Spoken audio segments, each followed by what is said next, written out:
Yo les poulets, c'est Nectar. Et j'espère que vous allez bien. En tout cas, moi je pète la forme, j'ai envie de dire comme d'habitude. Mais là, c'est assez spécial. Car si je pète la forme, c'est grâce à vous. C'est pour ça que je voulais vous remercier. Merci beaucoup pour les 1200 abonnés. C'est un truc de fifou. Je pense qu'il faut vivre ça au moins une fois dans sa vie pour comprendre ce que ça fait. Parce que c'est vraiment... Enfin, un sentiment, une émotion spéciale. Parce qu'il n'y a pas grand chose d'autre justement qui peut nous faire ressentir la même chose. Donc honnêtement, je vous remercie beaucoup. Continuez de vous abonner, ça me fait vraiment plaisir. C'est un truc de fou. Continuez à soutenir, hein, ça me booste dans la vie de tous les jours. Franchement, je suis heureux. Hein. Je suis heureux et je pense que c'est en partie grâce à mon aventure YouTube, grâce à vous. Donc continuez, ça fait super plaisir. Pour vous remercier en quelque sorte de ces 1200 abonnés, j'ai décidé de lancer une série de tutos en gros. Bon bah je vous conseille fortement de me laisser un commentaire sur ma chaîne et de vous abonner pour me soumettre des idées de tutoriels parce que je vais en réaliser des autres parce que ça va être une série. Donc après je sais pas à quelle fréquence je vais les faire, mais bon si vous me donnez des bonnes idées et que je suis motivé, que j'ai des bons retours, et ben pas de souci, moi je vous fais des tutoriels quand vous voulez. Voilà. L'effet qu'on va réaliser aujourd'hui, c'est celui-là. C'est des espèces de lasers hein, qui sont en gros motion trackés à des points d'une vidéo. Pour commencer, j'importe mon clip dans After Effects, comme ceci. Et je le glisse ici, pour créer une nouvelle composition. Ensuite, je peux ajuster la longueur de mon clip pour me concentrer sur la partie qui m'intéresse. Donc ici je vais faire voilà à peu près un truc de 5 secondes. Hop.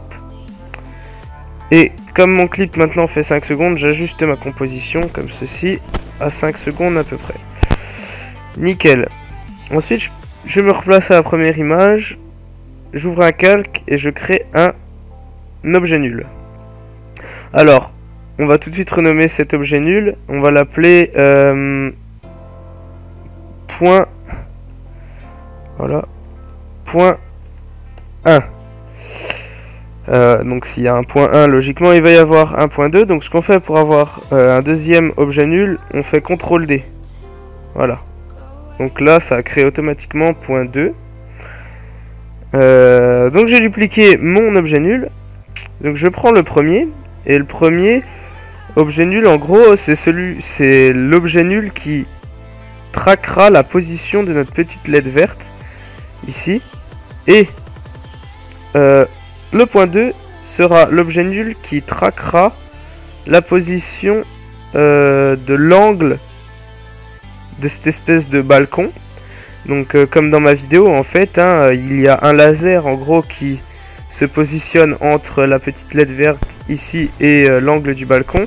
Donc ça fait un effet hein, de profondeur, tout ça, le laser. Donc je vous laisse regarder le clip si vous voulez voir en gros ce que ça donne une nouvelle fois.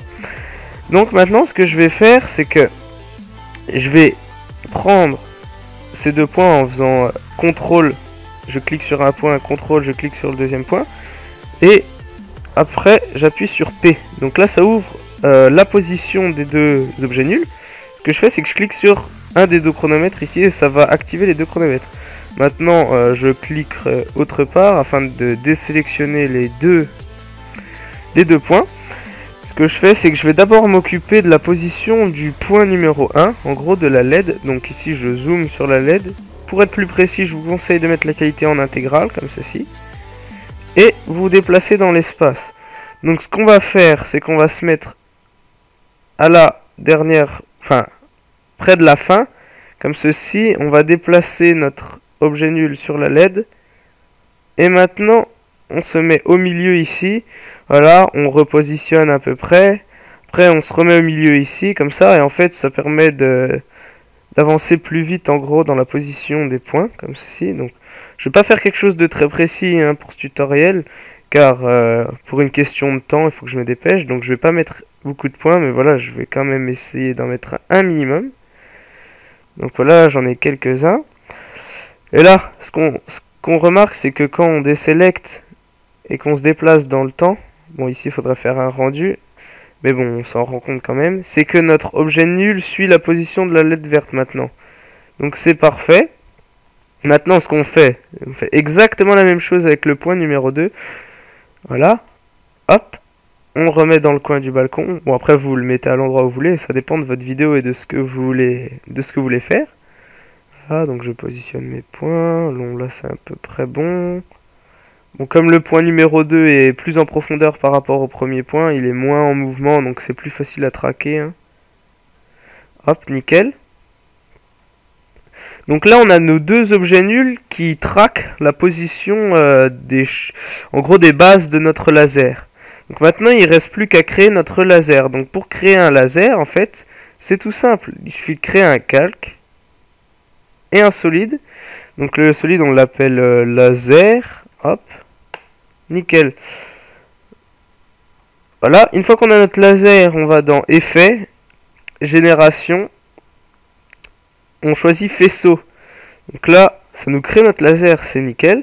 On va ajuster la longueur à 100%, de manière à ce qu'on puisse déplacer les points et que ça fasse pas un espèce de bug chelou. Et que notre laser soit bien entre ces deux points. Donc là, en gros, ce qu'on va faire, c'est que ce point-là, celui-là, nous allons lui imposer la position de l'objet nul 1. Et en gros, ce que ça va faire, c'est que quand l'objet nul 1 va bouger, alors le point du laser, le point du laser ici, va bouger en fonction de la position de l'objet nul 1. Et c'est vachement pratique cette technique. Donc ce qu'on fait pour que notre point final ici, parce que vous voyez bien que c'est le point final, et que l'autre c'est le point de départ, ce qu'on va faire pour que ce point final soit traqué à notre point 1, c'est qu'on va aller sur le petit chronomètre ici, on appuie sur Alt, et tout en appuyant sur Alt, on clique dessus. Et là, ça va nous ouvrir une nouvelle fenêtre. Alors, ça, c'est une fenêtre qu'on appelle une fenêtre d'expression. Et si vous n'avez pas l'occasion de faire souvent du After Effects et vous ne connaissez pas la technique de l'expression, ben vous allez vite vous familiariser avec ça, car c'est quelque chose de très très répandu dans le domaine de la vidéo. Ça permet de gagner beaucoup de temps. Enfin bref, ce que je vais faire, c'est qu'avec la petite bobine ici, je vais venir lier mon point final à la position de l'objet nul 1. Donc avant, ce qu'il faut faire, c'est qu'il faut ouvrir comme ça avec P la position là, parce que c'est important ce qu'on lie à la position.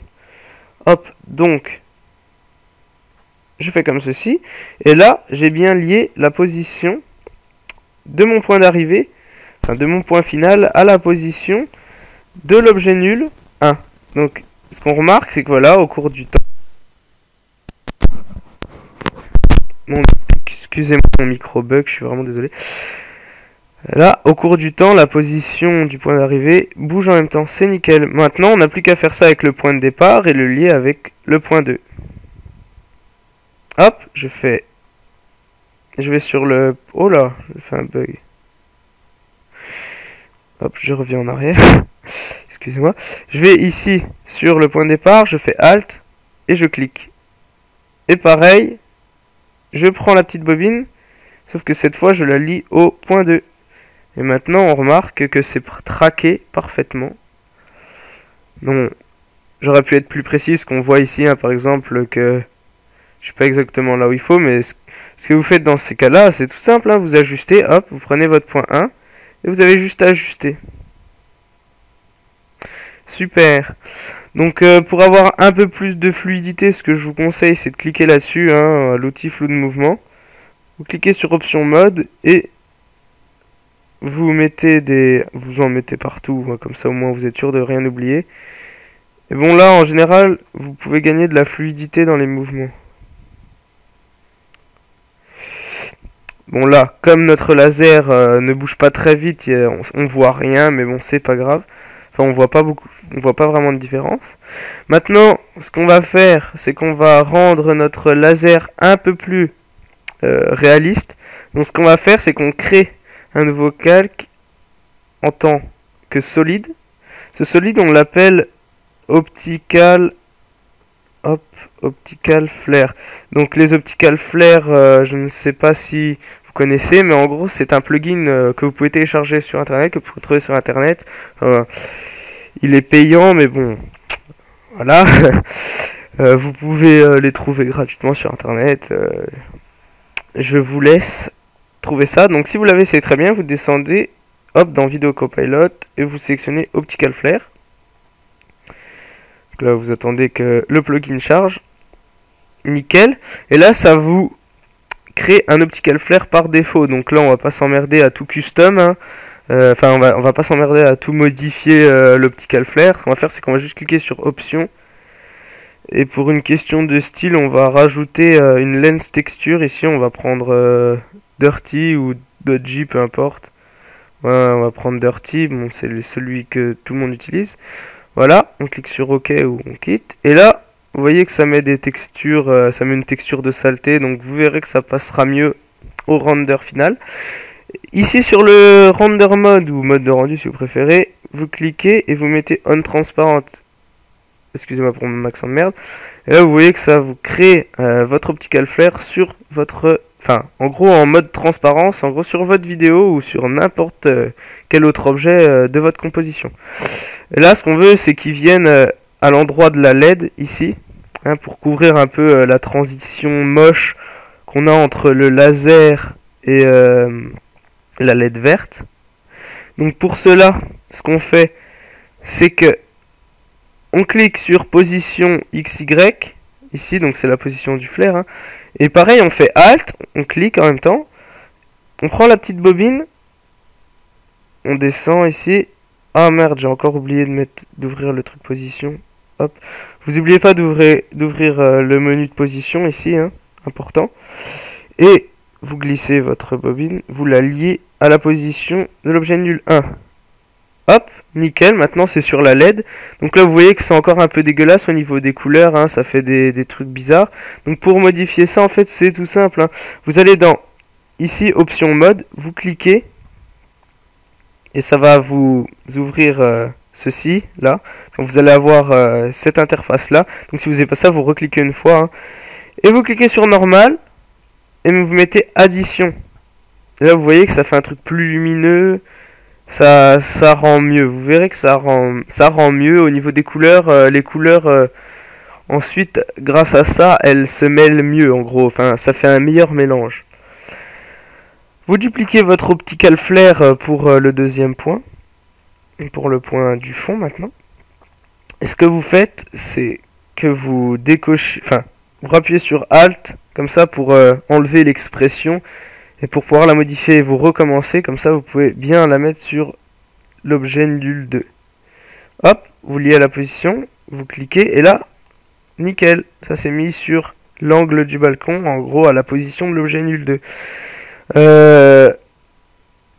Comme le point numéro 2 est plus en profondeur, ce qu'on va faire c'est qu'on va réduire la taille ici de l'optical flare, hein, pour que ça fasse plus réaliste. Excusez-moi, j'ai la voix... je suis malade, j'ai la voix qui fait des trucs bizarres. Voilà. Ah, c'est pénible.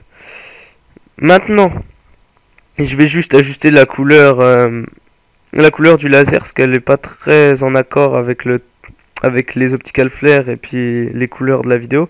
Donc je vais mettre un truc dans les tons bleus. Hop. Comme ceci, c'est pas mal, je trouve. On pourrait mettre en mode addition, mais vous voyez que là, ça fait vraiment trop lumineux, ça devient pas beau. Donc on laisse en mode normal. Donc là, on commence à avoir un rendu bien sympathique, je trouve. Pareil, on peut mettre les flous de mouvement sur les optical flare.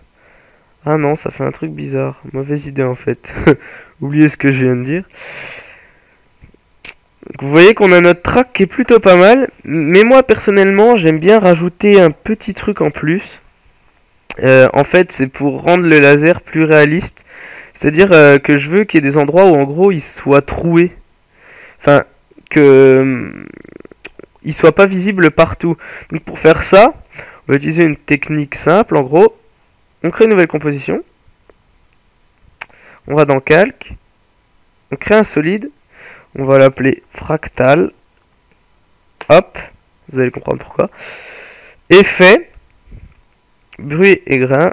Et on prend bruit fractal. En gros là ça crée une espèce de forme naturelle aléatoire. Donc on augmente son contraste.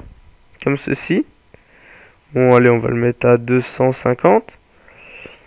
On va dans transformation. L'échelle je vais la baisser un peu.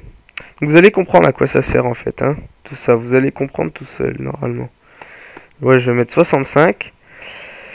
Et l'évolution ici pareil je vais créer une expression en faisant Alt. Je vais cliquer dessus. Et je vais taper time fois 300.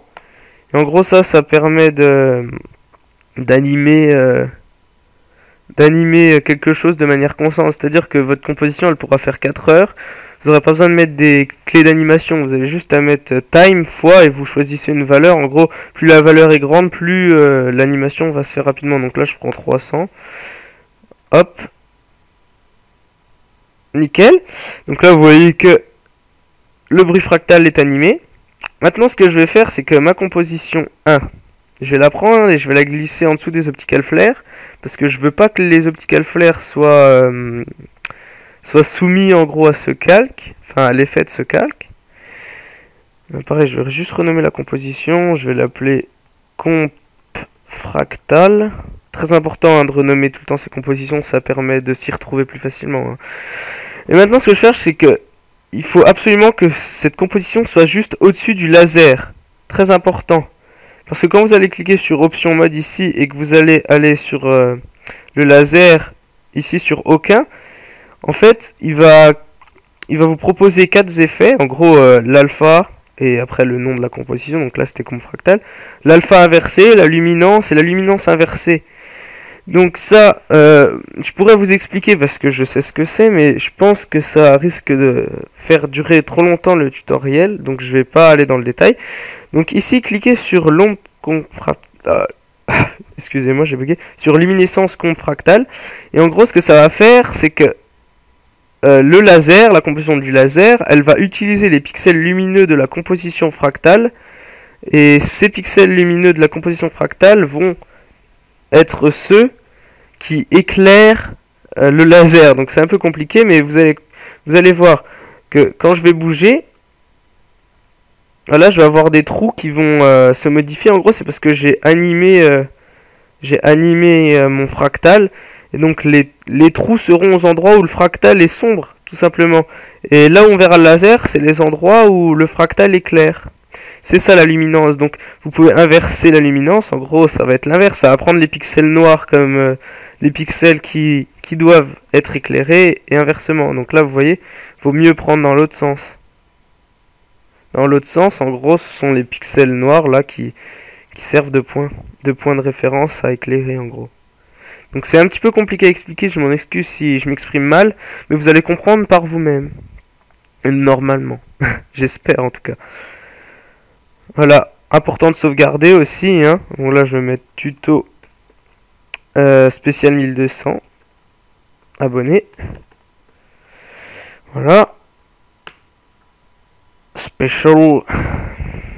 Tuto special. Voilà, bon bah on a terminé. J'espère que ça vous a plu. Abonnez-vous. Proposez-moi des idées. Et je ferai en sorte de les réaliser sous forme de tutoriel pour vous. Bien sûr, si je sais faire et s'il y a assez de demandes. Allez, prenez soin de vous. Bisous mes poulets. Ciao.